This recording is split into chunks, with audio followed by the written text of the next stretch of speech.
Dracula, Chapter 17. Written by Bram Stoker. Narrated for you by Jonathan Dunne. Original year of publication, 1897. This work is in the public domain. Production and narration copyright, 2025. Jonathan Dunne.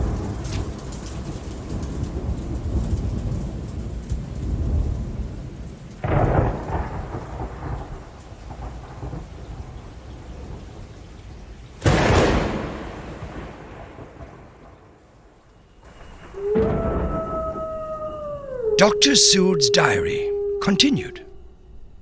When we arrived at the Berkeley Hotel, Van Helsing found a telegram waiting for him. "I'm coming up by train. Jonathan at Whitby. Important news. Mina Harker." The professor was delighted. "Ah, that's wonderful, Madam Mina," he said. "Pearl among women. She arrived, but I cannot say. She must go to your house, friend John. You must meet her at the station. Telegraph her en route, so that she may be prepared." When the wire was dispatched, he had a cup of tea. Over it he told me of a diary kept by Jonathan Harker when abroad, and he gave me a typewritten copy of it, as also of Mrs. Harker's diary at Whitby. "Take these," he said, "and study them well. When I have returned you will be master of all the facts, and we can then better enter on our inquisition. Keep them safe, for there is in them much of treasure. You will need all your faith, even you who have had such an experience as that of today. What is here told?" He laid his hand heavily and gravely on the packet of papers as he spoke. "May be the beginning of the end to you, and me, and many another. Or it may sound the knell of the undead who walk the earth. Read all, I pray you, with the open mind, and if you can add in any way to the story here told, do so, for it is all important. You have kept diary of all these so strange things, is it not so? Yes, then we shall go through all these together when we meet." He then made ready for his departure, and shortly after drove off to Liverpool Street. I took my way to Paddington, where I arrived about 15 minutes before the train came in. The crowd melted away, after the bustling fashion common to arrival platforms, and I was beginning to feel uneasy, lest I might miss my guest, when a sweet-faced, dainty-looking girl stepped up to me and, after a quick glance, said, "Dr. Seward, is it not?" "And you are Mrs. Harker?" I answered at once, whereupon she held out her hand. "I knew you from the description of poor dear Lucy, but—" She stopped suddenly, and a quick blush overspread her face. The blush that rose to my own cheek somehow set us both at ease, for it was a tacit answer to her own. I got her luggage, which included a typewriter, and we took the Underground to Fenchurch Street, after I had sent a wire to my housekeeper to have his sitting room and bedroom prepared at once for Mrs. Harker. In due time we arrived. She knew, of course, that the place was a lunatic asylum, but I could see that she was unable to repress a shudder when we entered. She told me that, if she might, she would come presently to my study, as she had much to say. So here I am, finishing my entry in my phonograph diary whilst I await her. As yet I have not had the chance of looking at the papers which Van Helsing left with me, though they lie open before me. I must get her interested in something, so that I may have an opportunity of reading them. She does not know how precious time is, or what a task we have in hand. I must be careful not to frighten her. Here she is. Mina Harker's Journal, 29th of September. After I had tidied myself, I went down to Dr. Seward's study. At the door I paused a moment, for I thought I heard him talking with someone. As, however, he had pressed me to be quick, I knocked at the door, and on his calling out, "Come in," I entered. To my intense surprise, there was no one with him. He was quite alone, and on the table opposite him was what I knew at once from the description to be a phonograph. I had never seen one, and was much interested. "I hope I did not keep you waiting," I said. But I stayed at the door as I heard you talking and thought there was someone with you." "Oh," he replied with a smile. "I was only entering my diary." "Your diary?" I asked him in surprise. "Yes," he answered. "I keep it in this." As he spoke, he laid out his hand on the phonograph. I felt quite excited over it and blurted out, "Why, this beats even shorthand. May I hear it say something?"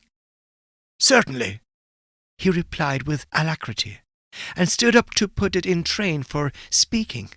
Then he paused, and a troubled look overspread his face. "Well, the fact is," he began awkwardly, "I only keep my diary in it, and as it is almost entirely about my cases, it may be awkward, that is, I mean—" He stopped, and I tried to help him out of his embarrassment. "You helped to attend dear Lucy at the end. Let me hear how she died, for all that I know of her. I shall be very grateful. She was very, very dear to me." To my surprise, he answered with a horror-struck look in his face, "Tell you of her death? Not for the wide world." "Why not?" I asked, for some grave, terrible feeling was coming over me. Again he paused, and I could see that he was trying to invent an excuse. At length he stammered out, You see, I do not know how to pick out any particular part of the diary." Even while he was speaking, an idea dawned upon him, and he said with unconscious simplicity, in a different voice, and with the naivete of a child, "That's quite true, upon my honour, honest Indian." I could not but smile, at which he grimaced. "I gave myself away that time," he said. "But do you know that, although I have kept the diary for months past, it never once struck me how I was going to find any particular part of it, in case I wanted to look it up?" By this time my mind was made up that the diary of a doctor who attended Lucy might have something to add to the sum of our knowledge of that terrible being, and I said boldly, "Then, Dr. Seward, you had better let me copy it out for you on my typewriter." He grew to a positively deathly pallor as he said, No, for all the world I wouldn't let you know that terrible story." Then it was terrible. My intuition was right. For a moment I thought, and as my eyes ranged the room, unconsciously looking for something or some opportunity to aid me, they lit on a great batch of typewriting on the table. His eyes caught the look in mine, and, without his thinking, followed their direction. As they saw the parcel, he realized my meaning. "You do not know me," I said. "When you have read those papers, my own diary, and my husband's also, which I have typed, you will know me better. I have not faltered in giving every thought of my own heart in this cause, but, of course, you do not know me yet, and I must not expect you to trust me so far. He is certainly a man of noble nature. Poor dear Lucy was right about him." He stood up and opened a large drawer, in which were arranged in order a number of hollow cylinders of metal covered with dark wax, and said, "You are right. I did not trust you because I did not know you. But I know you now, and let me say that I should have known you long ago. I know that Lucy told you of me. She told me of you too. May I make the only atonement in my power? Take the cylinders and hear them. The first half-dozen of them are personal to me, and they will not horrify you. Then you will know me better. Dinner will by then be ready. In the meantime, I shall read over some of these documents, and shall be better able to understand certain things." He carried the phonograph himself up to my sitting room and adjusted it for me. Now I shall learn something pleasant, I am for sure, for it will tell me the other side of a true love episode of which I know one side already. Dr. Seward's Diary, 29th September. I was so absorbed in that wonderful diary of Jonathan Harker and that other side of his wife that I let the time run on without thinking. Mrs. Harker was not down when the maid came to announce dinner, so I said, "She is possibly tired. Let dinner wait an hour." And I went on with my work. I had just finished Mrs. Harker's diary when she came in. She looked sweetly pretty, but very sad, and her eyes were flushed with crying. This somehow moved me much. Of late I've had cause for tears, God knows. But the relief of them was denied me, and now the sight of those sweet eyes, brightened with recent tears, went straight to my heart. So I said as gently as I could, "I greatly fear I have distressed you." "Oh, no, not distressed me," she replied. "But I have been more touched than I can say by your grief. That is a wonderful machine, but it is cruelly true.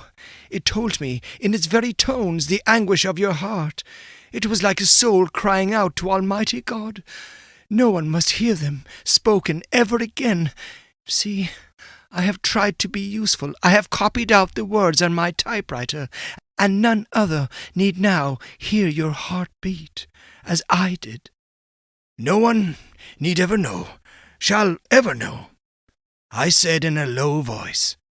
She laid her hand on mine and said very gravely, "Ah, but they must." "Must? But why?" I asked.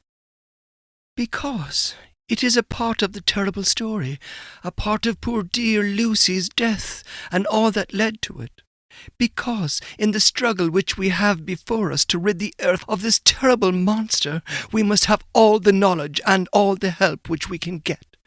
I think that the cylinders which you gave me contained more than you intended me to know, but I can see that there are in your records many lights to this dark mystery.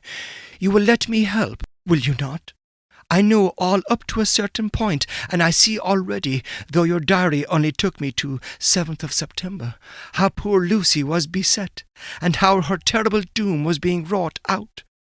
Jonathan and I have been working day and night since Professor Van Helsing saw us. He has gone to Whitby to get more information, and he will be here tomorrow to help us. We need have no secrets amongst us. Working together and with absolute trust, we can surely be stronger than if some of us were in the dark." She looked at me so appallingly, and at the same time manifested such courage and resolution in her bearing, that I gave in at once to her wishes. "You shall," I said, "do as you like in the matter. God forgive me if I do wrong. There are terrible things yet to learn of, but if you have so far travelled on the road to poor Lucy's death, you will not be content. I know to remain in the dark. Nay, the end, the very end, may give you a gleam of peace. Come, there is dinner. We must keep one another strong for what is before us. We have a cruel and dreadful task. When you have eaten, you shall learn the rest, and I shall answer any questions you ask. If there be anything which you do not understand, though it was apparent to us who were present." Mina Harker's Journal, 29th of September. After dinner I came with Dr. Seward to his study. He brought back in the phonograph from my room, and I took my typewriter. He placed me in a comfortable chair and arranged the phonograph so that I could touch it without getting up, and showed me how to stop it in case I should want to pause. Then he very thoughtfully took a chair, with his back to me, so that I might be as free as possible, and began to read. I put the forked metal to my ears and listened. When the terrible story of Lucy's death and all that followed was done, I lay back in my chair powerless. Fortunately, I am not of a fainting disposition. When Dr. Seward saw me, he jumped up with a horrified exclamation, and hurriedly taking a case bottle from a cupboard, gave me some brandy, which in a few minutes somewhat restored me. My brain was all in a whirl, and only that there came through all the multitude of horrors the holy ray of light that my dear, dear Lucy was at last at peace. I do not think I could have borne it without making a scene. It is all so wild and mysterious and strange that if I had not known Jonathan's experience in Transylvania, I could not have believed. As it was, I didn't know what to believe, and so got out of my difficulty by attending to something else. I took the cover off my typewriter and said to Dr. Seward, "Let me write this all out now. I must be ready for Dr. Helsing when he comes. I have sent a telegram to Jonathan to come on here when he arrives in London from Whitby. In this matter, dates are everything, and I think that if we get all our material ready and have every item put in chronological order, we shall have done much. You tell me that Lord Godalming and Mr. Morris are coming too. Let us be able to tell him when they come." He accordingly set the phonograph at a slow pace, and I began to type right from the beginning of the 7th cylinder. I used manifold, and so took 3 copies of the diary, just as I had done with all the rest. It was late when I got through, but Dr. Seward went about his work of going his round of the patients. When he had finished, he came back and sat near me, reading, so that I did not feel too lonely whilst I worked. How good and thoughtful he is! The world seems full of good men, even if there are monsters in it. Before I left him, I remembered what Jonathan put in his diary of the professor's perturbation at reading something in an evening paper at the station at Exeter. So seeing that Dr. Seward keeps his newspapers, I borrowed the files of the Westminster Gazette and the Pall Mall Gazette, and took them to my room. I remember how much the Daily Graph and the Whitby Gazette, of which I had made cuttings, helped us to understand the terrible events at Whitby when Count Dracula landed. So I shall look through the evening papers since then, and perhaps I shall get some new light. I am not sleepy, and the work will help to keep me quiet. Dr. Seward's Diary, 30th September. Mr. Harker arrived at 9 o'clock. He got his wife's wire just before starting. He is uncommonly clever, if one can judge from his face, and full of energy. If this journal be true, and judging by one's own wonderful experiences it must be, he is also a man of great nerve. That going down to the vault a second time was a remarkable piece of daring. After reading his account of it, I was prepared to meet a good specimen of manhood, but hardly the quiet, businesslike gentleman who came here today.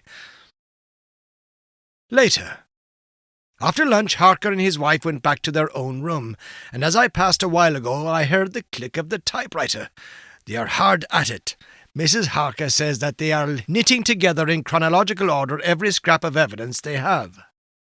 Harker has got the letters between the consignee of the boxes at Whitby and the carriers in London, who took charge of them. He is now reading his wife's typescript of my diary.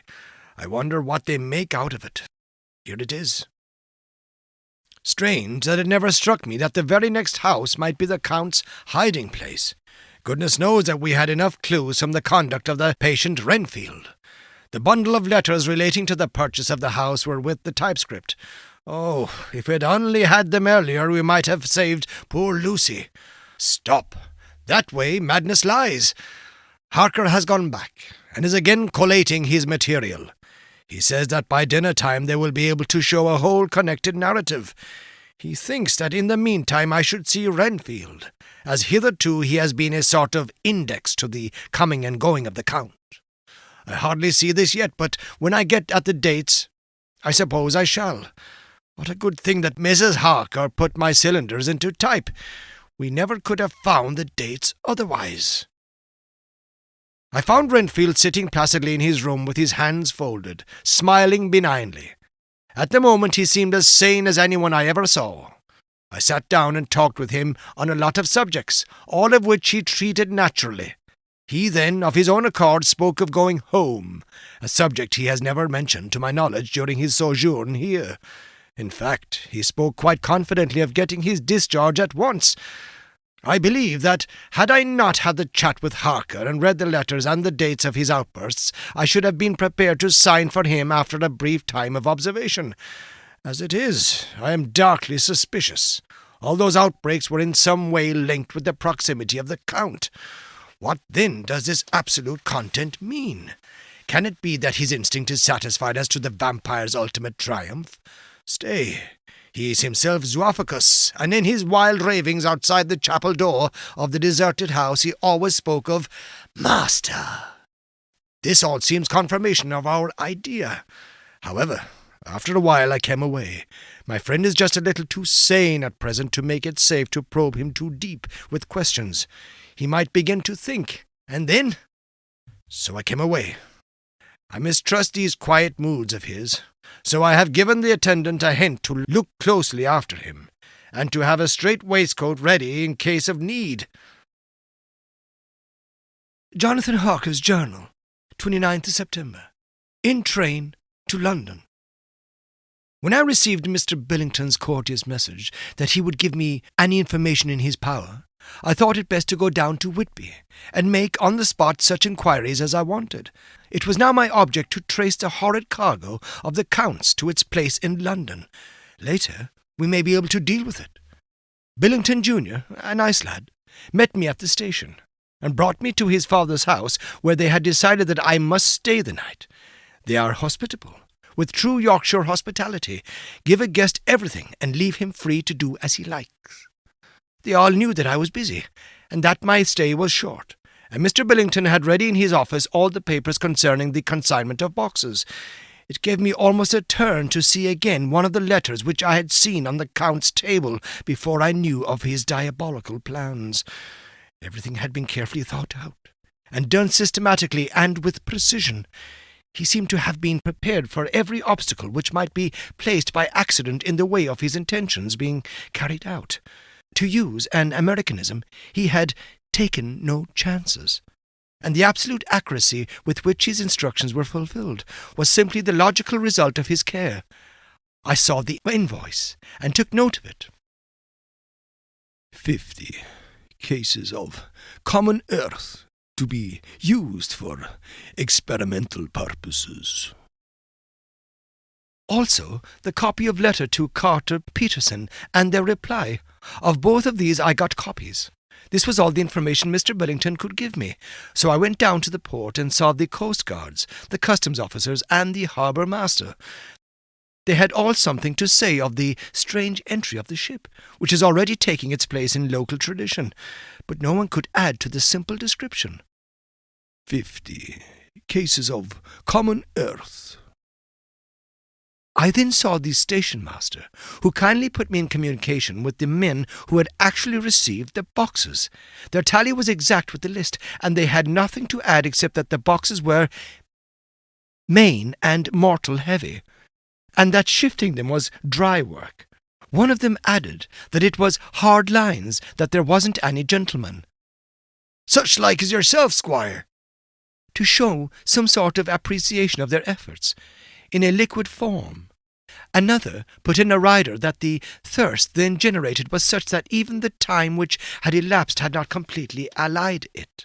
Needless to add, I took care before leaving to lift, for ever and adequately, this source of reproach. 30th of September. The station-master was good enough to give me a line to his old companion, the station-master at King's Cross, so that when I arrived there in the morning, I was able to ask him about the arrival of the boxes. He, too, put me at once in communication with the proper officials, and I saw that their tally was correct with the original invoice. The opportunities of acquiring an abnormal thirst had been here limited. A noble use of them had, however, been made, and again I was compelled to deal with the result in an ex post facto manner. From thence I went on to Carter Peterson's central office, where I met with the utmost courtesy. They looked up the transaction in their day-book and letter-book, and at once telephoned to their King's Cross office for more details. By good fortune, the men who did the teaming were waiting for work, and the official at once sent them over, sending also by one of them the way-bill and all the papers connected with the delivery of the boxes at Carfax. Here again, I found the tally agreeing exactly. The carrier's men were able to supplement the paucity of the written words with a few details. These were, I shortly found, connected almost solely with the dusty nature of the job, and of the consequent thirst engendered in the operators. On my affording an opportunity, through the medium of the currency of the realm, of the allying at a later period, this beneficial evil, one of the men remarked, "That 'ere house, governor, is the rummiest I was ever in. Blimey, but it ain't been touched since 100 years. There was dust that thick in the place that you might have slept on it without hurting of your bones, and the place was that neglected that you might have smelled old Jerusalem in it. But the old chapel, that took the cake, that did. Me and my mate, we thought we wouldn't never get out quick enough for. I wouldn't take less nor a quid a moment to stay there arter dark. Having been in the house, I could well believe him. But if he knew what I know, he would, I think, have raised his terms. Of one thing I am now satisfied, that all the boxes which arrived at Whitby from Varna in the Demeter were safely deposited in the old chapel at Carfax. There should be 50 of them there, unless any have since been removed, as from Dr. Seward's diary I fear.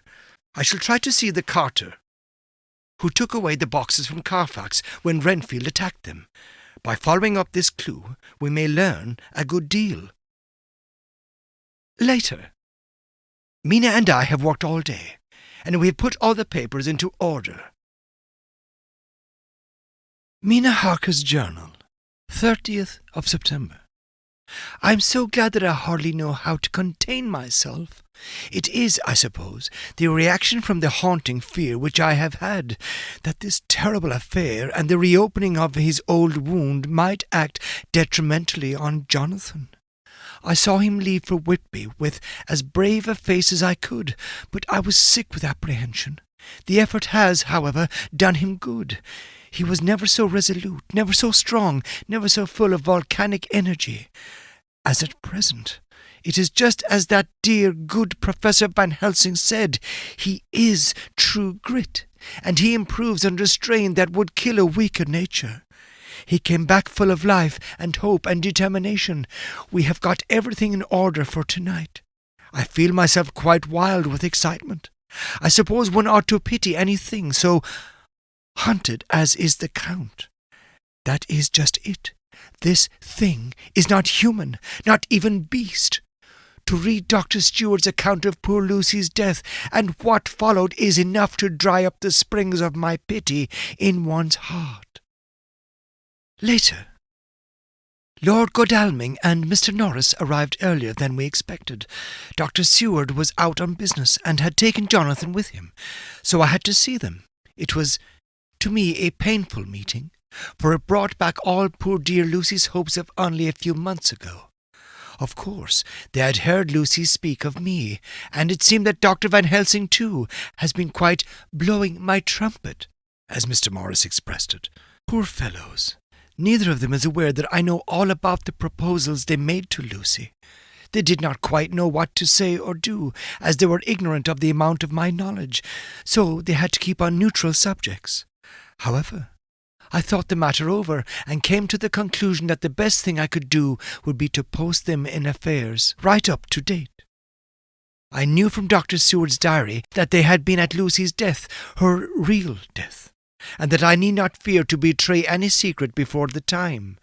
So I told them, as well as I could, that I had read all the papers and diaries, and that my husband and I, having typewritten them, had just finished putting them in order. I gave them each a copy to read in the library. When Lord Godalming got his and turned it over, it does make a pretty good pile, he said, "Did you write all this, Mrs. Harker?" I nodded, and he went on. "I don't quite see the drift of it, but you people are all so good and kind, and have been working so earnestly and so energetically, that all I can do is to accept your ideas blindfold, and try to help you. I have had one lesson already in accepting facts that should make a man humble to the last hour of his life. Besides, I know you loved my poor Lucy." Here he turned away and covered his face with his hands. I could hear the tears in his voice. Mr. Morris, with instinctive delicacy, just laid a hand for a moment on his shoulder, and then walked quietly out of the room. I suppose there is something in woman's nature that makes a man free to break down before her and express his feelings on the tender or emotional side without feeling it derogatory to his manhood. For when Lord Godalming found himself alone with me, he sat down on the sofa and gave way utterly and openly. I sat down beside him and took his hand. I hope he didn't think it forward of me, and that if he ever thinks of it afterwards he never will have such a thought. There I wrong him. I know he never will. He is too true a gentleman. I said to him, for I could see that his heart was breaking, I loved dear Lucy, and I know what she was to you, and what you were to her. She and I were like sisters, and now she is gone. Will you not let me be like a sister to you in your trouble? I know what sorrows you have had, though I cannot measure the depth of them. If sympathy and pity can help in your affliction, won't you let me be of some little service for Lucy's sake? In an instant the poor dear fellow was overwhelmed with grief. It seemed to me that all that he had of late been suffering in silence found a vent at once. He grew quite hysterical, and raising his open hands, beat his palms together in a perfect agony of grief. He stood up and then sat down again, and the tears rained down his cheeks. I felt an infinite pity for him, and opened my arms unblinkingly. With a sob he laid his head on my shoulder and cried like a wearied child, whilst he shook with emotion. We women have something of the mother in us that makes us rise above smaller matters when the mother spirit is involved. I felt this big sorrowing man's head resting on me, as though it were that of the baby that some day may lie on my bosom, and I stroked his hair as though he were my own child. I never thought at the time how strange it all was. After a little bit, his sobs ceased, and he raised himself with an apology, though he made no disguise of his emotions. He told me that for days and nights past, weary days and sleepless nights, he had been unable to speak with anyone, as a man must speak in his time of sorrow. There was no woman whose sympathy could be given to him, or with whom, owing to the terrible circumstance with which his sorrow was surrounded, he could speak freely. "I know now how I suffered," he said, as he dried his eyes. "But I do not know even yet, and none other can ever know, how much your sweet sympathy has been to me today. I shall know better in time, and believe me that, though I am not ungrateful now, my gratitude will grow with my understanding. You will let me be like a brother, will you not, for all our lives, for dear Lucy's sake?" "For dear Lucy's sake," I said, as we clasped hands.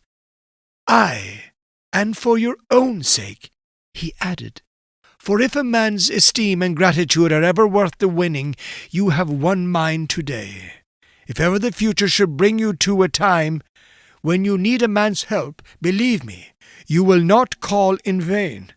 God grant that no such time may ever come to you to break the sunshine of your life. But if it should ever come, promise me that you will let me know." He was so earnest, and his sorrow was so fresh, that I felt it would comfort him. So I said, "I promise." As I came along the corridor, I saw Mr. Morris looking out of a window. He turned as he heard my footsteps. "How is Art?" he said. Then, noticing my red eyes, he went on, "Ah, I see you have been comforting him. Poor old fellow. He needs it. No one but a woman can help a man when he is in trouble of the heart, and he had no one to comfort him." He bore his own trouble so bravely that my heart bled for him. I saw the manuscript in his hand, and I knew that when he read it, he would realize how much I knew. So I said to him, "I wish I could comfort all who suffer from the heart.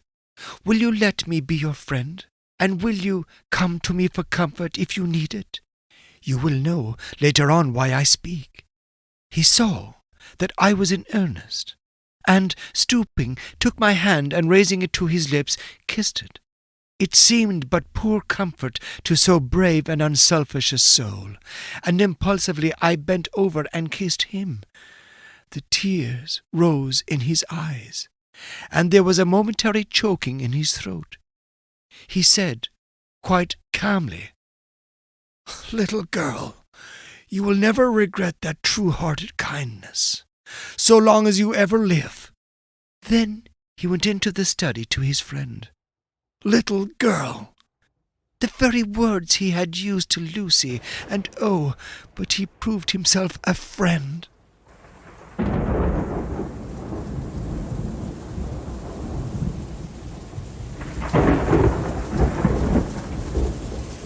Dracula, Chapter 17. Written by Bram Stoker. Narrated for you by Jonathan Dunne. Original year of publication, 1897. This work is in the public domain.